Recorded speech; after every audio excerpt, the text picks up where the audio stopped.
দুর্গাপূজার দিনগুলোতে বৃষ্টি হবে কি? শারদীয় দুর্গাপূজা একেবারে দেড়গোড়ায়।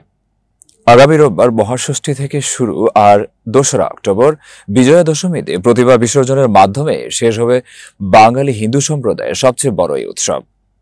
এর মধ্যে সাগরে একটি লঘুচাপ থেকে নিম্নচাপে পরিণত হওয়ার পথে। লঘুচাপ হওয়ার পর এর প্রভাবে সাধারণত বৃষ্টি হয়। পূজার মধ্যে আবহাওয়া কেমন থাকবে সে সম্পর্কে জানিয়েছেন আবহাওয়া অধিদপ্তরের আবহাওয়াবিদেরা। ইতোমধ্যে মহালয়ার মাধ্যমে দেবীপক্ষ শুরু হয়ে যায়। পূজার এক ধরনের আনুষ্ঠানিকতা তখনই শুরু হয়েছে। আগামী রোববার মহাষষ্ঠী, পরদিন সোমবার মহাসপ্তমীর মূল উৎসব শুরু। আজ শুক্রবার আবহাওয়া অফিস লঘুচাপের কারণে দেশের 4 বন্দরে সতর্কতা সংকেত জারি করেছে। এ লঘুচাপ নিম্নচাপ হতে পারে বলে জানিয়েছেন আবহাওয়াবিদ শাহনাজ সুলতানা। তিনি গণমাধ্যমকে আরো বলেন, লঘুচাপটি মূলত অবস্থান নিয়েছে ভারতের ওড়িশা উপকূলে। এটি নিম্নচাপে পরিণত হলে এর প্রভাবে বাংলাদেশের উপকূলে কিছুটা পড়তে পারে। তবে দেশের বেশিরভাগ স্থানে এর প্রভাব ততটা নাও পড়তে পারে।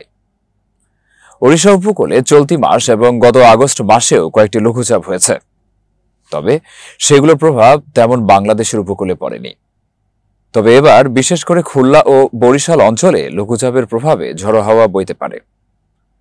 আগামীকাল শনিবার দেশে বৃষ্টির পরিমাণ খানিকটা বাড়তে পারে বলে জানিয়েছে আবহাওয়া অধিদপ্তর সূত্র।